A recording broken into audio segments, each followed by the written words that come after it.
Mind just telling us your name and your rank in the unit that you were with?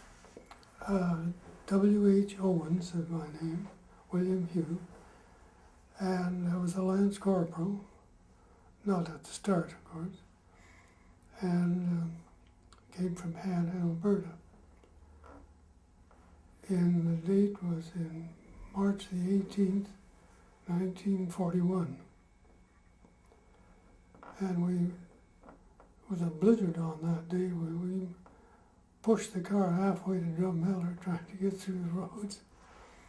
And we managed to get there all right in one piece. Did you go with friends or brothers? Oh no, there was just a whole bunch of us going to join, that's all. And we all got in to that trip. Did your family know you were going? Oh yes. I was running the mail route for my dad out south in the Handhills. And the 18th was a Tuesday or a Friday, I don't know which. Because that's the day we went, and my dad had to go that day on the mail. So I don't think he minded a bit. How about your mom? Well, I don't know, she claimed she wore out 3 sets of rosaries praying for me. I bet she did. So how is it that so many men from the Hanna region and Drumheller region ended up in the RCOC? Well, it started, I guess, in Drum, and they had the workshop in there. The 3rd Div Army Field Workshop, I think that's what they called it. And a bunch of the fellows from Hanna and Delia and Drum went down to join up in that. Well, it came to Hanna finally, and I don't know, they called it the militia. And quite a few of us joined it there. I suppose 80 or 90 all told. And we went to that 2 days a week, I think, or 2 evenings a week, put it that way. This was after you signed up? After we signed, no, this was just for the militia. Oh, I see. And then they come out, the workshop opened up in Drum, so a bunch of guys went in there. And my friend Jim Feeling, he didn't make it, something wrong with his eyes somewhere. So they said, don't worry, just go back home and come back next week, and we're recruiting for the field park. So, now that must have been a Tuesday or Friday too, because I missed the first one. And I went down the next time and got in, no problem at all. So after you joined the Army, where were you training? Well, the first week we were in Drum, in the IBC Biscuit. If you ever went to Drum, it's quite a big building there. And from there we went to Calgary, of course. I think we went on the train. So you trained in Calgary? Yeah, in at water Wada. park, yeah. For last day of May, I guess it was, and we marched out to Sarcee then, and we spent a month there. Then they shipped us to Bert, Nova Scotia, and that we hit there the last day of June, and everything was closed down for the 1st of July. And we tried to find a drink. There's no way you could find it. No bars in Nova Scotia at that time. Now it's hard to believe that a bunch of Nova Scotians couldn't drink. Canada Day. Yeah. So you were shipped overseas in 1941 in March. Or no, in June, you said. In June, yeah. The first part. There's a section of them here in some places. I think it's this one, up the top, that they went over, and it took them 29 days on the water to get over there to England. You could have swam faster, I think.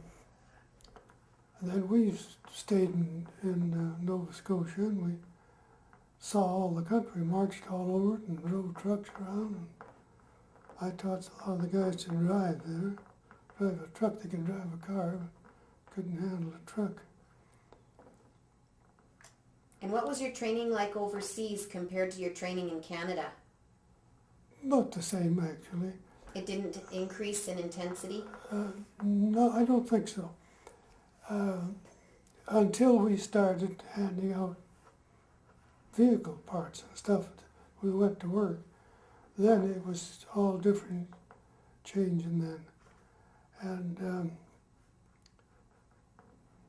you had a choice, a driver or a storeman.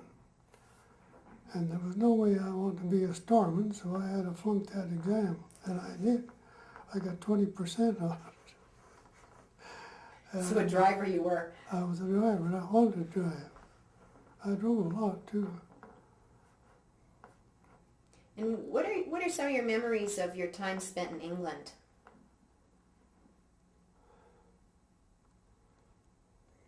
Well, to see the country with green grass in December, it was pretty hard to believe for us guys from Alberta. But the people were nice. We got along good with them. You got to know a lot of the locals? Oh, yeah. You go on these schemes, it was a kind of a maneuver. And we parked along the road. There was one place to camouflage the trucks. And dinner come along, and we had to cook our own meals with whatever you could find there. So there was no guy had a garden just across the road. All of a sudden, thump comes this big carrot about that long and about that big around. He threw over to us. And then you see another bunch, so he'd throw it over to them. And I think we ate cabbages too, if I'm not mistaken. We had a pretty fair meal out of it. No meat, of course. Was meat a rarity? No, we got meat pretty well every day, except on these schemes.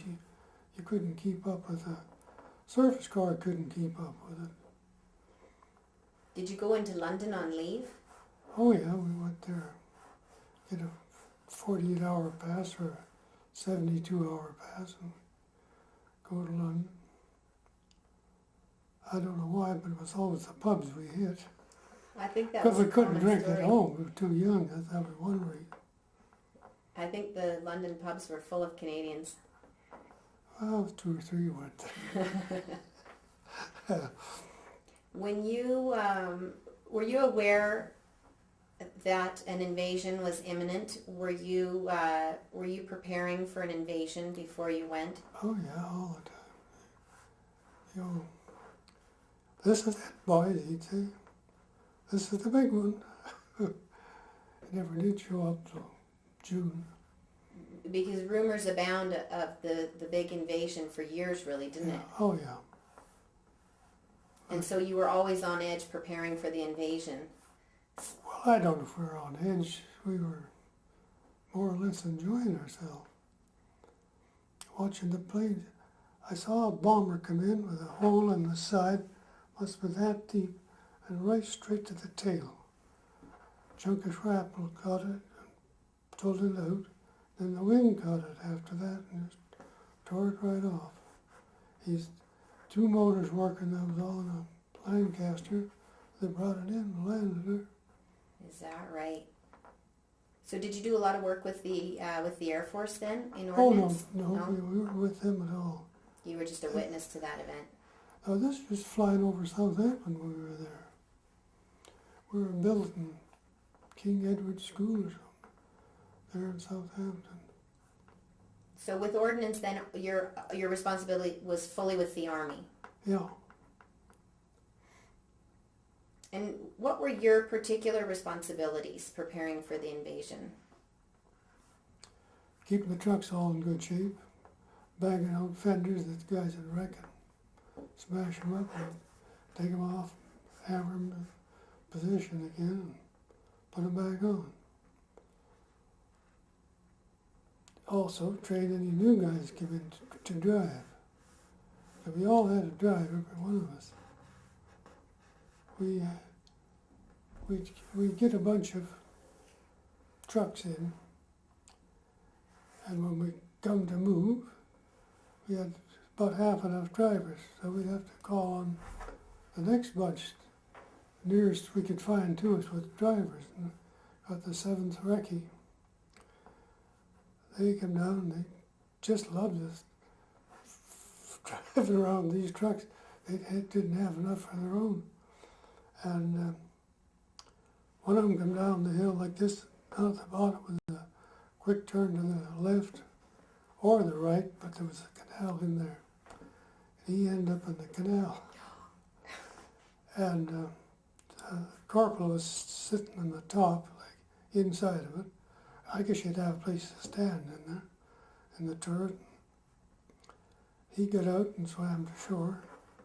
He waited, his driver never showed up, so he drove back in and swam down, pulled him out of that car, got him up on the bank, and given him artificial respiration, got him breathing, and he toppled over and died right there, and we never knew what was wrong with him.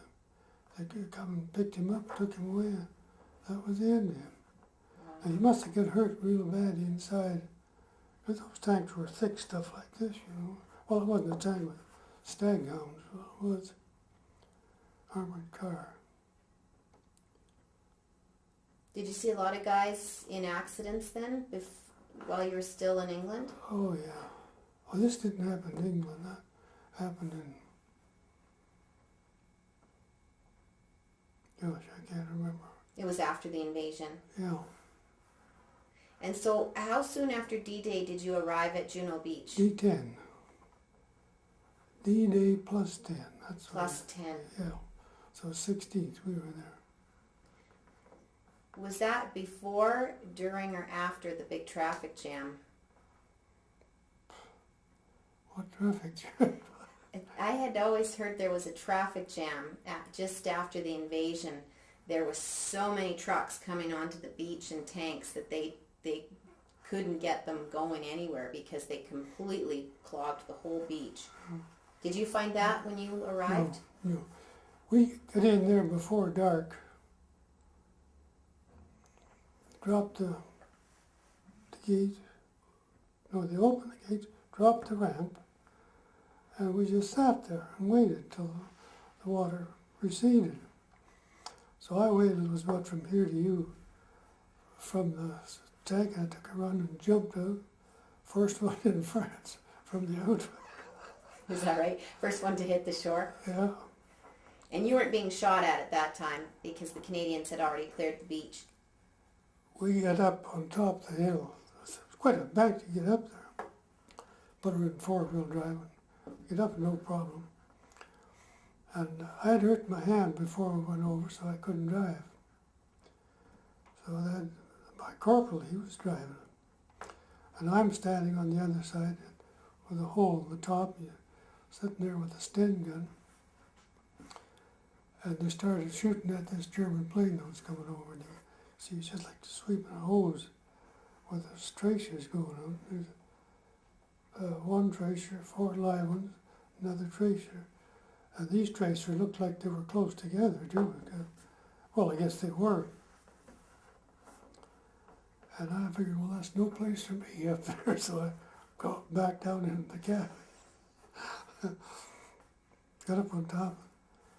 We took the ground sheets off the front, cleared some of the waterproofing off, and got it going. He said, we'll stop about a mile or two up ahead and you can do the rest of it then.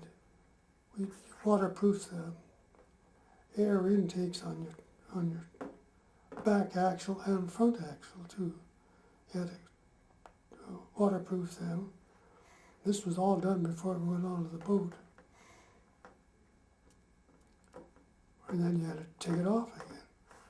And we'd take the distripper and put some silk, I forget what they called it, it was silk and paint on it. And you wrapped it around the thing, tied it up so that no water could come on from underneath. Up in front of the wires, you put this looked like plasticine on your wires, and then squeeze them all together and tighten it all in this thing. Your truck didn't work as well this way with all that stuff on there, and you couldn't, when you step on the accelerator, it also moved the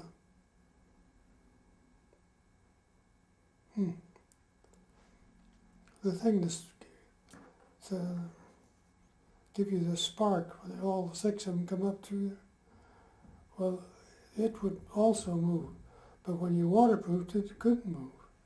So you didn't have the power as much as you would normally. But once we get up on top and cleared it off, it was fine then. So all that preparation just to get you through the beach, and then Up you had on to top. undo it all so that you Yeah. could function on land. Yeah. And what were some of your duties once you landed? Well, we had trucks download, batteries. We were charging batteries for the division. We were supplying batteries for the division. I had a truck with over 6 tons of batteries in it. And put them all on the ground, hook them all together. We had a generator, a 12-volt generator, and you could put about 50 or 60 batteries on at one time with it and charge them up. The batteries come to us dry, but they had been wet. They half charged them, dumped the electrolyte out, and sent them over dry, so you wouldn't burn stuff up with it. And when we got it, we'd fill them up again and put them online. Didn't take us too. It was worked at that most of the time. I was supposed to be a mechanic, but we done anything that come by, we did it. Did you carry other supplies too? Gun parts, truck parts, Jeep parts, and we had the vehicles too. We'd have maybe 40 of them one day. Tomorrow we wouldn't have any. People would get shot up and they couldn't get a new one. The workshop supplied most of them, but they couldn't handle it all, so we had to start doing it.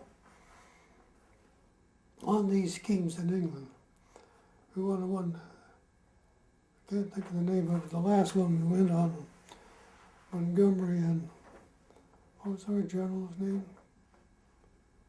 Down east, I can't think of his name. But they got into an argument.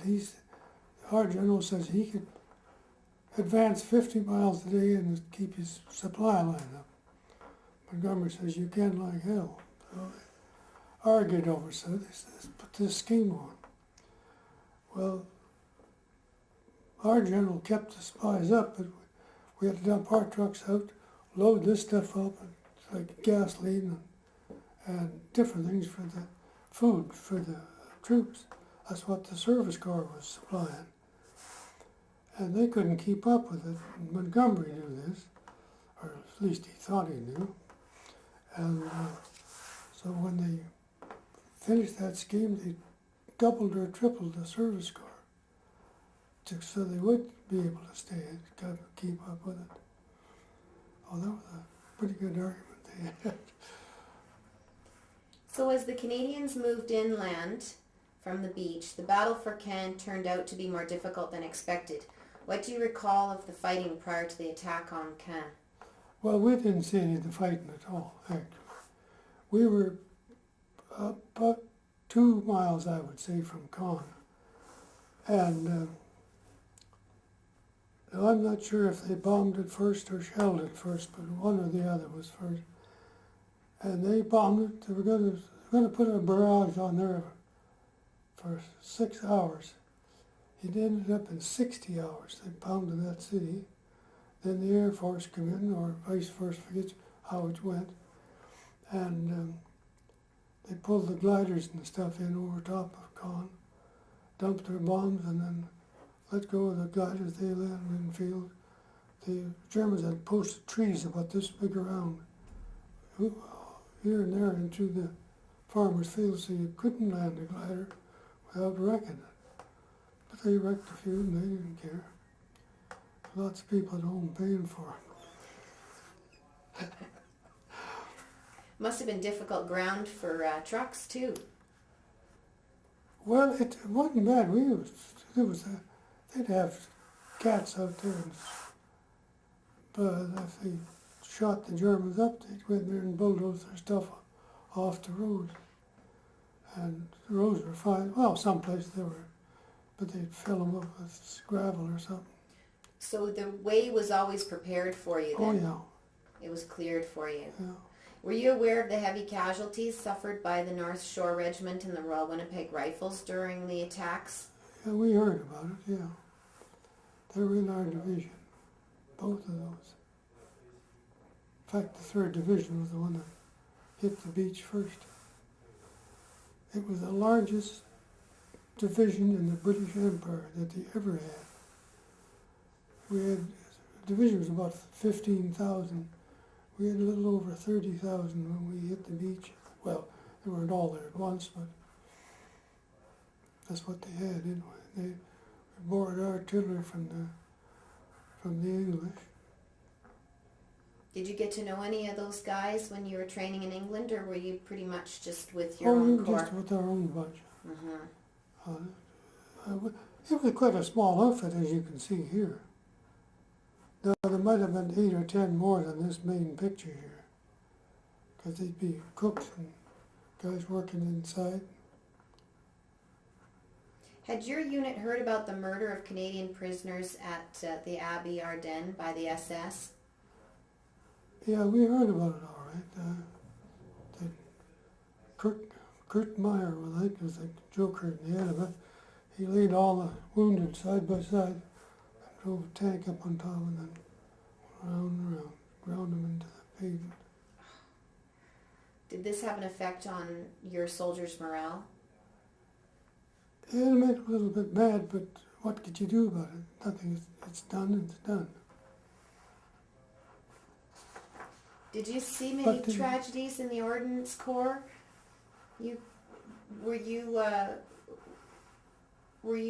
Was the conflict and the combat visible to you? No. It was at Caen.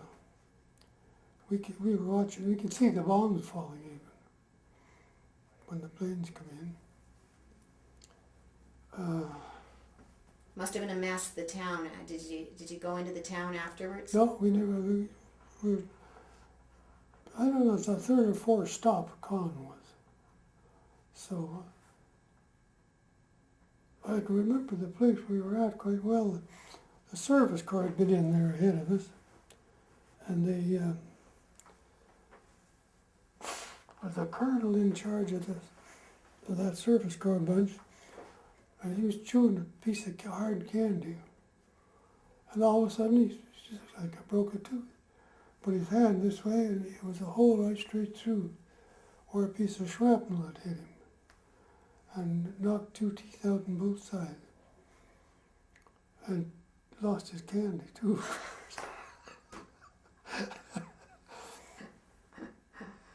How did you find the Ordnance Corps' ability to keep up with supplies as the men and armor and ammunition were depleted during the battles? Actually, that wasn't our job. We supplied the parts and the vehicles, but the service corps, they were the ones that supplied the food, ammunition, and whatever else they needed. Except for gun parts, that was our job. Gun and vehicle parts, carburetor, whole motors, whole rear end for a truck or front end for a truck, like the wheels and axles, whatever. We had them all, truckloads of them. And did you ever find that traffic and congestion was a problem when you were moving so many supplies? You couldn't believe it. Englishmen, they'd pull over to the side of the road and stop, had a bucket of sand, pour some gas in it, heat their water up, make some tea. So the Canadians, they smartened up and they said, put signs up. First one is, if you must stop. The second one, and make your tea. third one's get off the road, and the next one's if the fields are free. As they'd be stuck all over the place making tea, and we'd have coffee in the morning, and that was it. If we had time, we'd have tea for dinner, and that was it. But not those limeys, as we call them. So it was their fault. Well, not all of it. No, something would stop them up at the front end. I remember it was going by Foul Lake Gap, and the Polish division was going in a big circle like this, going round and round and back into the thing and pounding the hell out of them again. And they couldn't figure out what to do. So finally, some MPs went in there, straightened them out and got them out of there, but got them all on the road. They were parked. If you had another one coming from the other way, you were beat. The roads were narrow. In that same place, the Canadians were supposed to move so far and stop. Well, it got pretty easy going, so they went a little further. And the Americans come along and dropped a few bombs on them. And well, they hit old General Keller. He was our general at the time. Took him out. I don't know if it killed him. He was wounded. And they wouldn't stop pounding him. So the Canadians had typhoons there, rocket bombing. And they come after this one flying fortress, and he just kept on going. Pushed the button, blew her up. And he hit this side of the road, gouged a chunk out of it, flew over top, gouged another chunk, fell apart. And I've got a 50 caliber shell from that airplane yet. You're kidding. So the typhoon took out the bomber. Yeah. Because it was causing too much damage to our troops. Yeah. They wouldn't stop. They had orders to bomb it. They were going to bomb it. Yeah. So you came upon the wreckage then? It was a quarter of a mile from our camp. So we walked over. And there was 50 caliber shells all along the road and all through there. What's the... I better not tell that story. All right, we'll move on to the next one then. What were the conditions that you saw in French towns as you passed through? Well, the most of them were, there's nothing, no people in there at all. The first, I suppose, 50, 60 miles. There was nobody in there at all. They were all taken back by the Germans.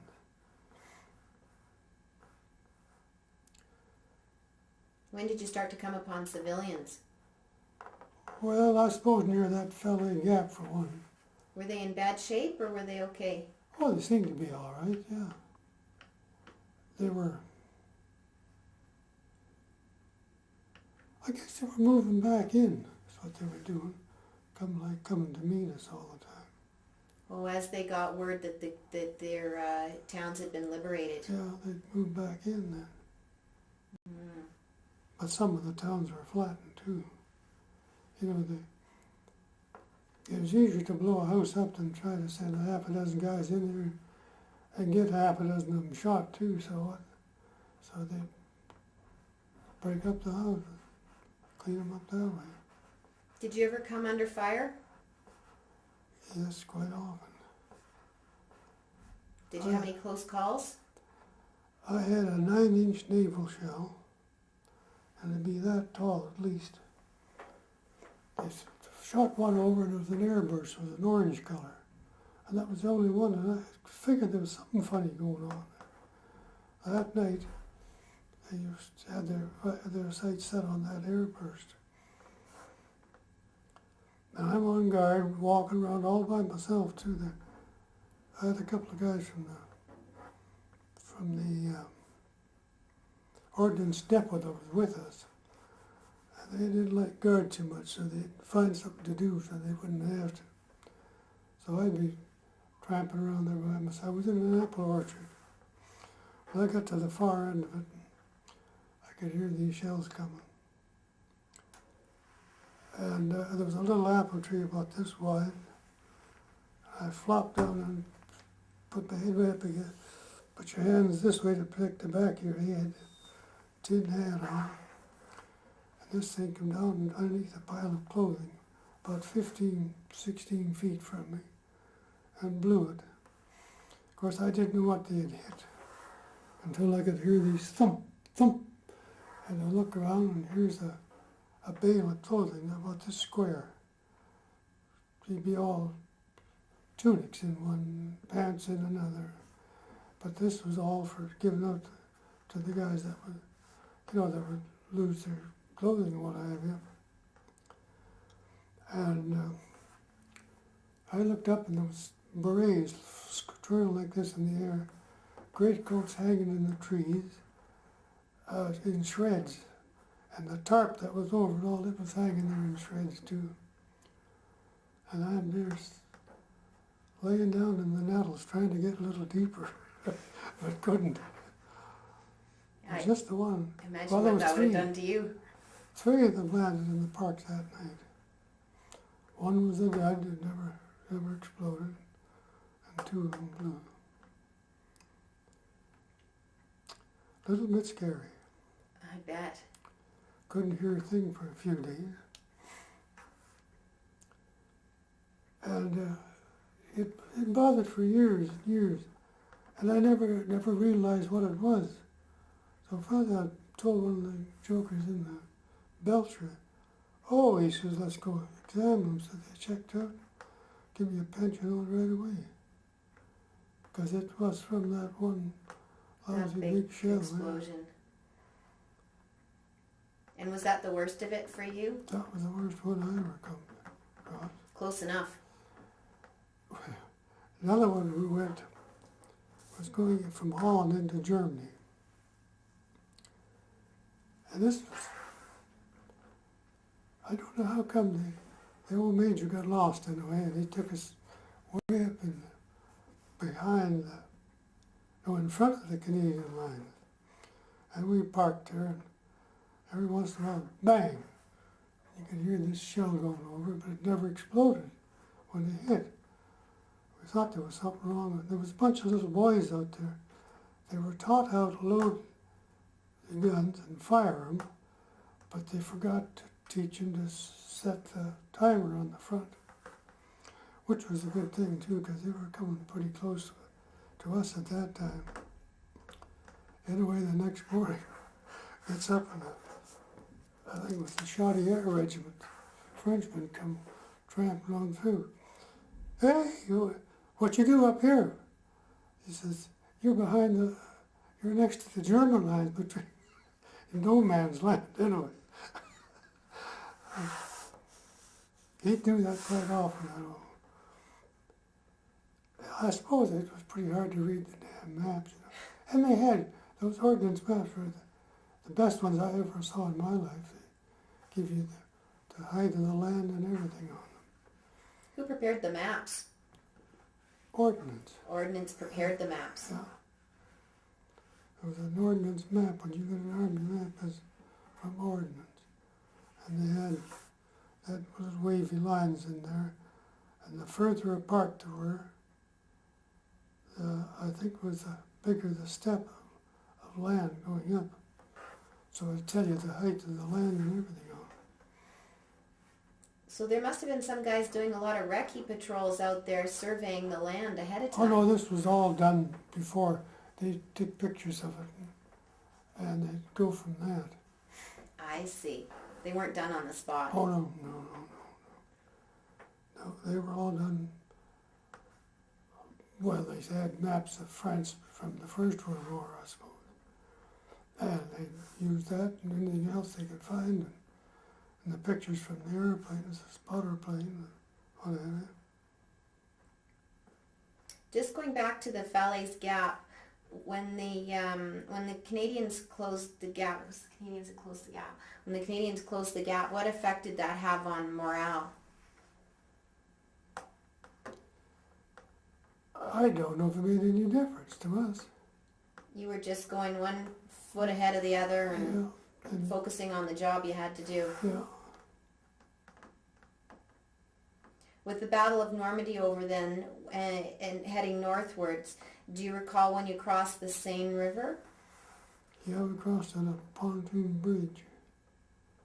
And you were going uphill like this all the time. As you'd hit the pontoon and we go down and the next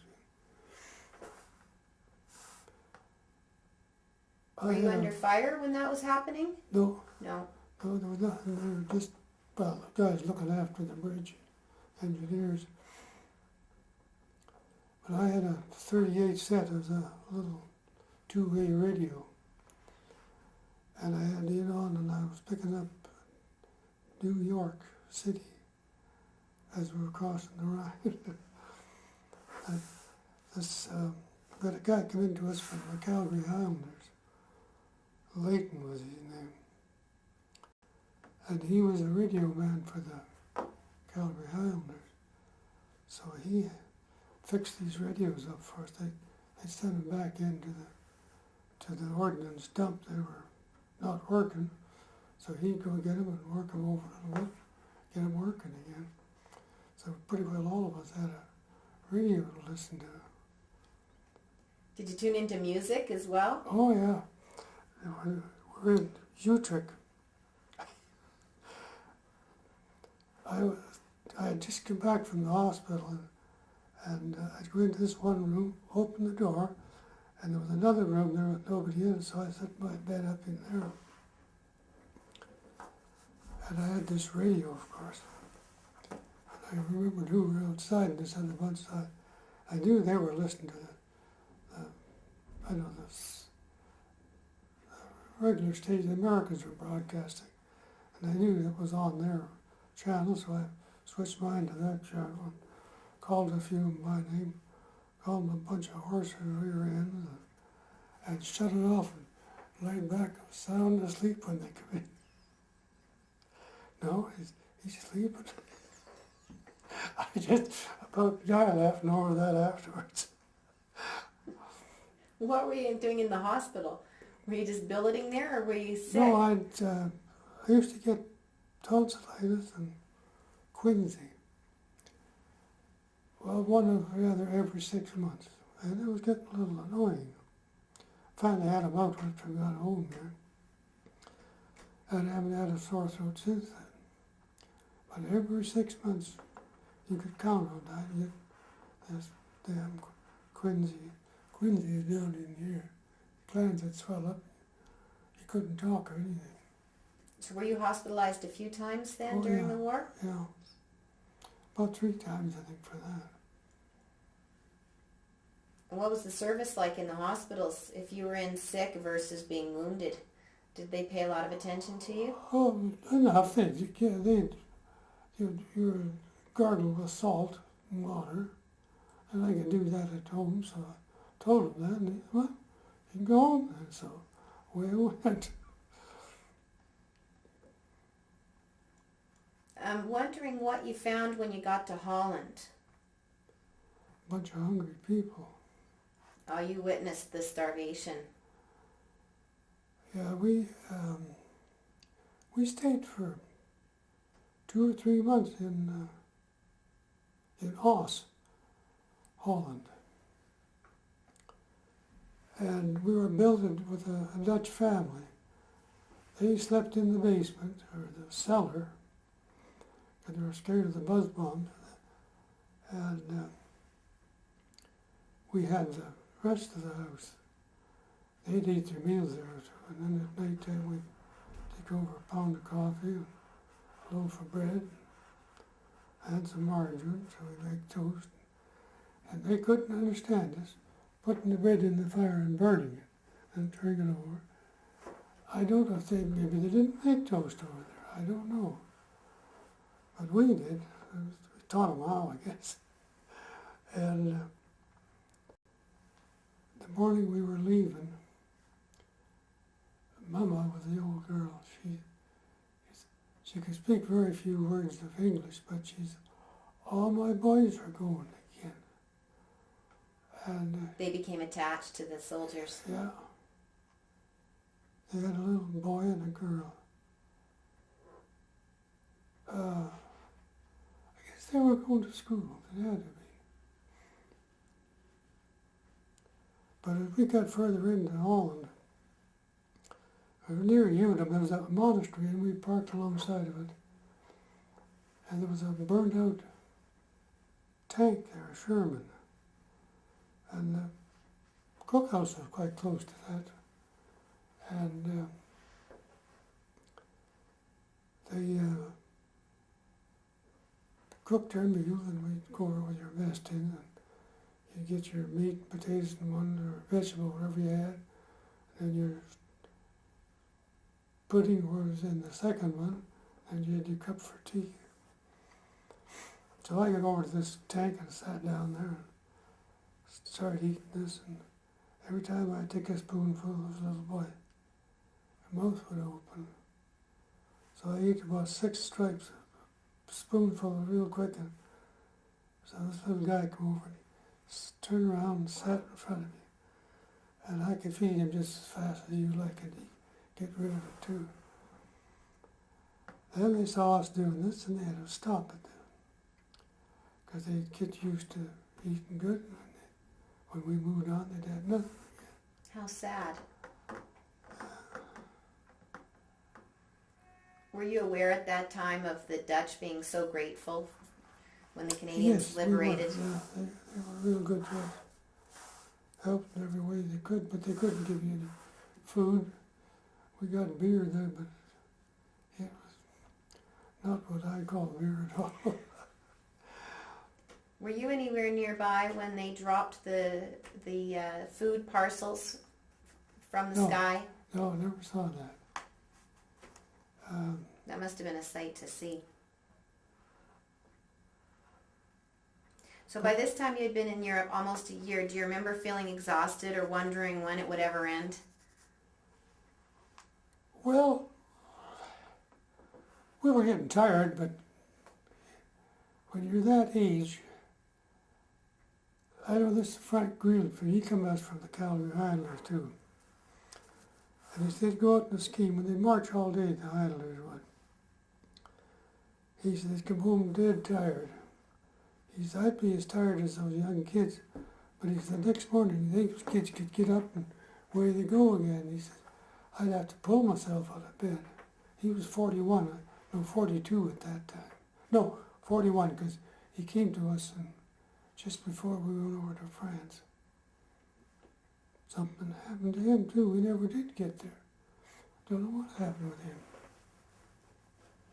So in other words, your youth kept you full of hope, kept you going. Yeah, oh, sure. You didn't ever lose hope. No, as long as we kept going forward, we knew we were winning, so I wasn't too worried about it. I guess you have had a pretty good sense that the Canadian Army, the Allies, had the momentum at that point. Oh, yeah. You had the Germans on the run. Yeah. And where was your unit on VE Day? I wasn't with them.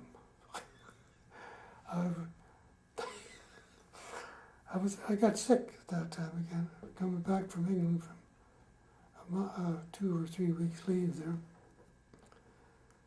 And I got back to for the airport, Carpentry Airport, and I was sicker than a dog, and my sergeant, he brought the truck in to get us back to camp, and he said, well, you're not yours, I'm taking you to the hospital. So I ended up at the hospital, no beds. I'll put you on the train and send you back down to France. And that thing lumbered along, lickety-clickety-click for, sounded like about 3 days, but I don't suppose it was that long. And we get down there, and this first night, this thing in my throat broke. And I had a bucket there to spit it in.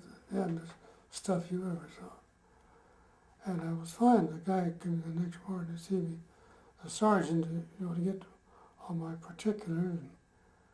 And I said, I'm fine, I can go back. No, he says, you got to go for 10 days convalescence. So I went to the convalescent depot. He was in a casino in Belgium. Come from France to Belgium. I was there for 10 days, then it took us back up to the top, and I wrote a letter to the outfit, to the OC, to see if he'd claim me. I'd get back to the outfit again. No, I got into the Chinese Dragoons after.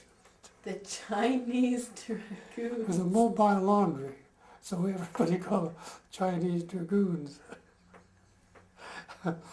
So you never got back to your unit? Oh yes, I wrote him a second letter, and what happened? The first one, the old major that we had gone home, and this new fellow took over, and of course he wasn't Major Smith, so anyway, I wrote one to him. They picked me up Hammersford, I believe it was, the town we were in then, or the outfit was in, and I got up to him there again. And the corporal I worked with all the time, he had signed up on the Pacific draft, and so did I from the other outfit. So he says, I'm going home in a day or two. I said, how come? So he told me, well, I signed up on that too. So he got out, he went home. I was about 2 weeks later, I got sent back. Well, they were getting the Americans out as fast as they could out of France and England, because they were shipping them to the east. That's what we had signed on for too. So anyway, I walked into number one mess hall here in Calgary at Moana Park, and who would I see with my corporal standing there? I said, good God, you still here? Oh yeah, he said, we got 30 days leave, you'll get that too. So I went down to Great Falls, I had relatives down there, visited them for a few days, went back, and I said, oh, give you a harvest leave. So we went out harvesting for a while. And finally they had room for us in the end of September, so I got discharged then, 28th of September. So what were some of your best memories of your war experience? Getting home. Is that right? You were happy to be home. I bet your family was happy to see you. Yeah, they were. Were you just as happy then that you didn't have to go to the east? Well, it's like we were before. We were still young, didn't give a damn. So. But once you got home, you knew you were happy to be there. Oh, yes. So how would you describe war to young people today who've never been on a battlefield? Well, we weren't on the battlefield. We were in the battle zone, but we'd get shelled the odd time, but not too often. When the night that we got shelled so bad, when I was almost hit, they were shooting over top of us with a 10-inch battery of Canadians there shooting at them. And this was a naval gun on a flat car. And they'd open the hill up and back it inside of there, close it up, and it was just a hill. But then the next day they'd open up, fire 2 or 3 shots, and back in. But one of the typhoons got him out one day and blasted him all to hell too. But that was the nearest we got to it. Well, you could hear the bombs and mortars cracking back a ways there, but you know, they weren't coming near us, so it didn't bother. You were feeling sort of secure. Well, sort of, yeah. Till those 9-inch ones are coming out. What did you do after the war? I didn't do much that first fall, but next fall I went working for the special areas, driving a cat, pulling an elevating grader, 48-inch elevator, and I was cutting a 32-inch cut over here, and it flipped it right onto the turntable, I guess you'd call it, table, and it would lift it up Well, before they buggered it up, it was quite a bit longer than that. And they could load it into a truck, anything they wanted from that. But they shortened it up because they didn't need it. When they were building the road, they'd cut here and go around that way. And it would throw the dirt up to here. And then the next one would throw it next to it and kept going this way till it met at the center. And that was the road. And they'd have a tractor with steel lugs on it and with a packer going behind, packing that stuff down. They were doing it all the time, but soon we'd start elevating, they'd start packing. The top loam got in mixed in with it. You can't make a road out of top loam, it won't pack. So they weren't the best roads, but at least they were doing something. When did you visit the Vimy Memorial? Must have been in July. Before you came back home? After the war? No, it was during the war. Oh, during the war. Oh, yeah. We had a break, and anybody wanted to go to Vimy, and I said, of course I do. We bailed in the truck. It must have been 25 of us went down there that day. There's some pictures in there someplace of it. Did you know anyone that had fought there? Just one, the name Walter Fry, but I couldn't find his name. He was from Lone Butte. Have you ever heard of Lone Butte? I don't think I have. Have you? Sounds familiar. It's south of Hanna. It was just a post office and one lousy hill. It was a butte. And they were bringing a bunch from Montana up there one time. And I almost by it, and I saw this hill, and whoa. So I stopped, and they were in the next car behind. I says, you know what that is over there? Just a hill. I said, no, it's not. That's Lone Butte. Oh, he said, that's where the name comes from. And the early pioneers, which my granddad was one of them that went in there. In fact, he was the first one that turned a sod in that South Country. So you've got deep roots in Alberta. I love that prairie. Yeah. My wife doesn't care for it at all. I just love it. Well, Bill, thank you very much for the interview. That was just great.